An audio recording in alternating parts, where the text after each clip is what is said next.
Hi everyone, I'm back again to tell you another story from the Bible. We have been going through the life of Moses, which we can find all about in the book of Exodus in the Bible.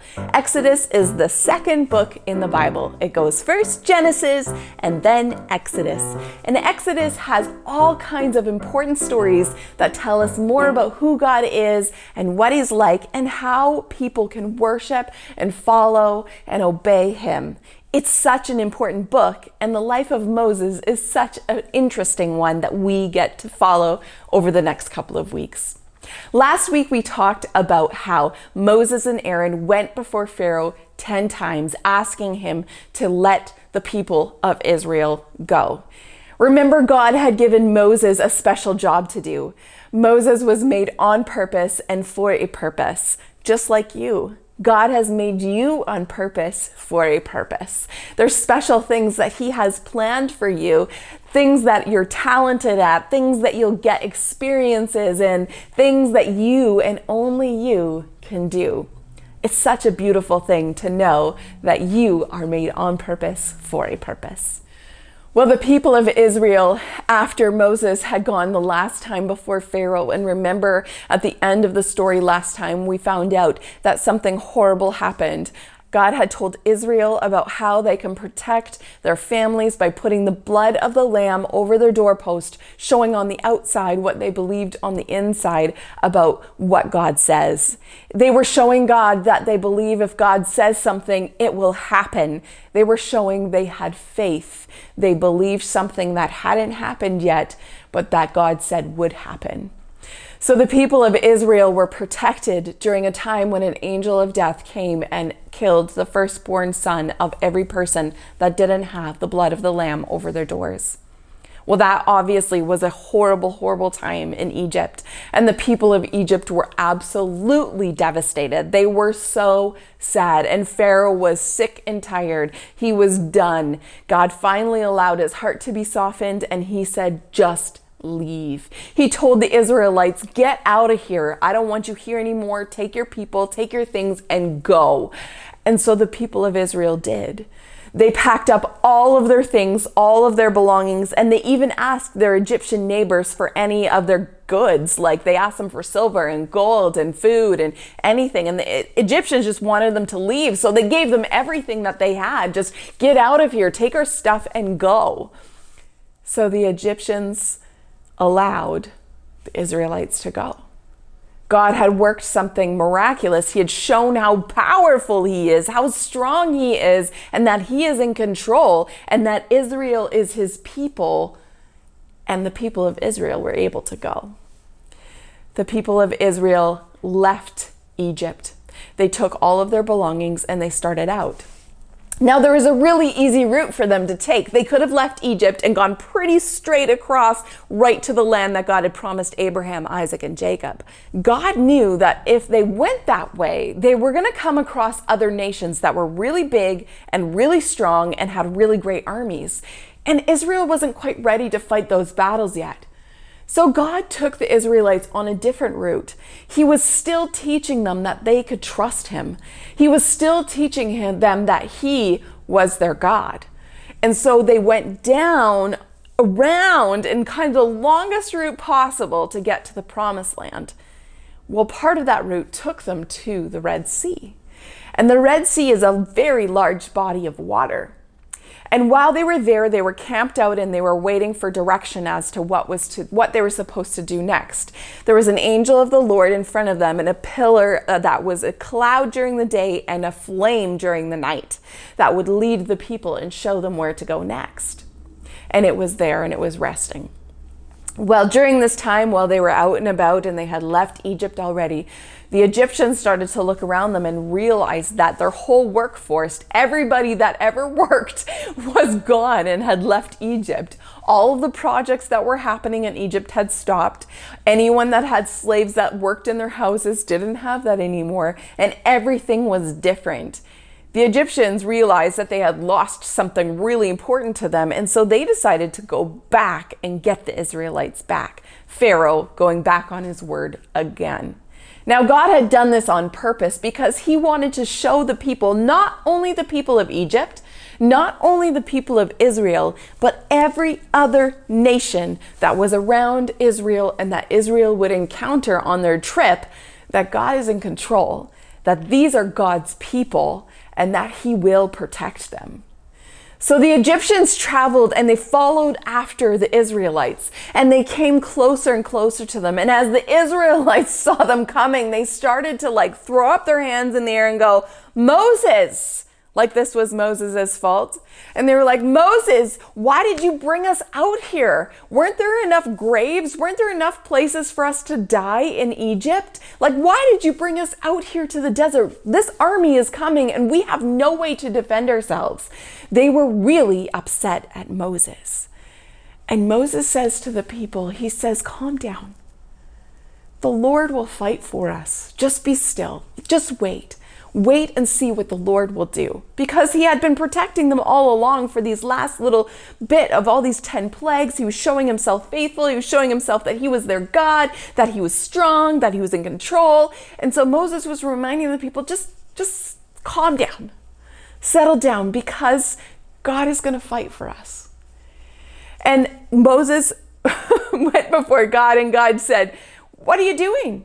Do the next thing. Take the next step. What I want you to do, Moses, is I want you to be ready to move, and I want you to take your staff, raise it up over the Red Sea, and it's going to open the Red Sea, and the people of Israel are going to walk across on dry land." Now, I am not surprised that Moses didn't think of that strategy. I mean, that's not something that's normal, right? When somebody well, what could we do here? We could fight the enemy, or we could part the sea. That's just kind of a funny, crazy thing that only God can do. Well, God instructs Moses to do that. And so Moses does that. He raises his staff over the Red Sea, and it opens up as if it was a road leading from one side of the sea to the other. And the people of Israel move from one side to the other. Now, this wasn't just a group of 20 people or 50 people or even 100. This was 1 million or more people traveling from one side of a river, well, a sea, not a river, to the other side. This was not a small thing. It was going to take some time. All of Israel got safely to the other side. And while that was all happening, there was confusion happening on the Egyptian side, because there was the big cloud that was leading the nation of Israel had moved to the back of Israel and was now making some confusion and wasn't making it possible for the Egyptians to attack the Israelites. As the Israelites moved forward, so did the cloud. And so the Egyptians moved forward, but what happened was, when all of Israel was on the other side, protected and safe, God closed up the sea over top of the people of Egypt, and they died. God protected the people of Israel. He showed again and again that God is powerful. God is in control. The Israelites are his people. He is with them. He showed them things that were true about him, and that they could trust him no matter what. They could trust him. The people of Israel got to the other side, and it was like they breathed a sigh of relief. Now they felt safe. Now they felt ready to worship God. And so that's what they did. They wrote a song and they sang it together. Miriam, remember Moses' sister Miriam that protected him when he was in the water as a baby? Well, she took out her tambourine and she started to lead the people in songs of thanksgiving, thanking God for saving them, thanking God for keeping them safe, thanking God for being a rescuing God that came to their rescue. They sang songs of thanksgiving, reminding themselves what is true about God. Moses led the people of Israel across the Red Sea. God gave Moses a special job to do, and that was leading the people of Israel, God's people. Moses had to trust God, and then Moses showed by example how the Israelites could trust God. And so that's what they did. And because they trusted God, they were able to get to the other side and sing a song of thanksgiving. What about you? Are there things in your life that you can see that God has given you? Ways that God has protected you or given you something special? Maybe it's just your everyday stuff. The fact that maybe you got to eat breakfast today, or lunch, or dinner, or that you have a bed to crawl into tonight. Maybe it's that you have a backyard that you can play in safely. There's so many things that we can thank God for.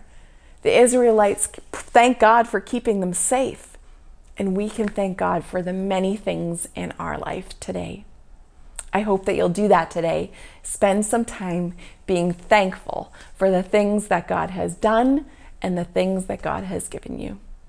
I hope you have a great week, everyone. We're going to talk next week about how the Israelites forget again about who God is and what He's like and that He is with them. Ugh, they're so forgetful. We're going to find out more next week. I'll talk to you later, everyone. Bye.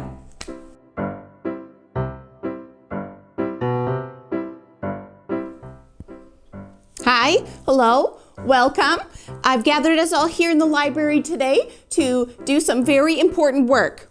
This work is all about learning words. I love words. They're my favorite. I love to talk them. I love to read them. I love to write them.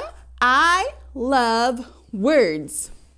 Now, the most important words that you can ever know are words that you can find in the Bible.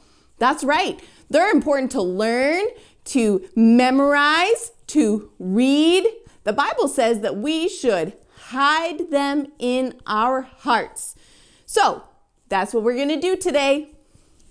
Our verse is found in 1 Chronicles 16:34. Here are the words. Give thanks to the Lord because He is good. His faithful love continues forever. Now, sometimes when I'm trying to remember words, I like to sing them. Do you want to sing them with me today? Here we go. Give thanks to the Lord because He is good.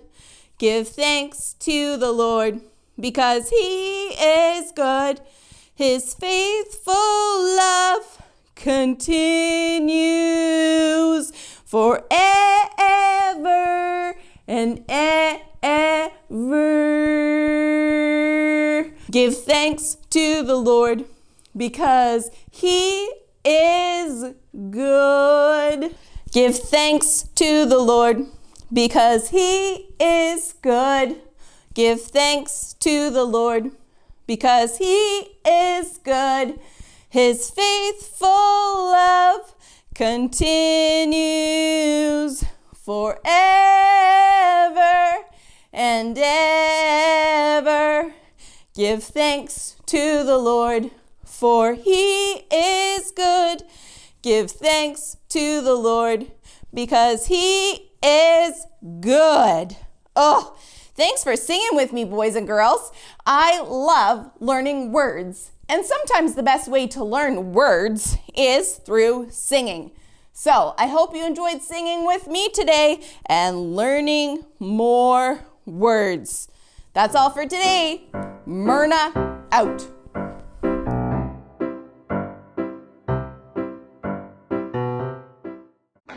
Today we heard this story about the Israelites and the Red Sea and how God parted the Red Sea for them and they walked across on dry ground.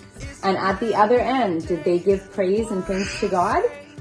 Yeah. So we're going to make a thank you card today, but we're going to turn it into a bit of a science experiment. So you're going to take a white piece of paper. White would probably work best. We're going to fold it so it's just like a card. Who are you going to make your card for, Owen? Neighbor? For your neighbor? Yeah. Okay. On this side. Our neighbor on this side? Okay. And then you're going to want to find a white crayon. Do you have a white crayon? Yeah. And you can design the front of your card. You can write thank you. You could draw a picture. So do you want to do that, Owen? Yeah. Sing with me today. It's a brand new day, and I wanna say thank you. So once you have designed your card with your white crayon, you have to take watercolor paints and you can paint over your card so that whoever is receiving your card will now be able to see what you have drawn or written.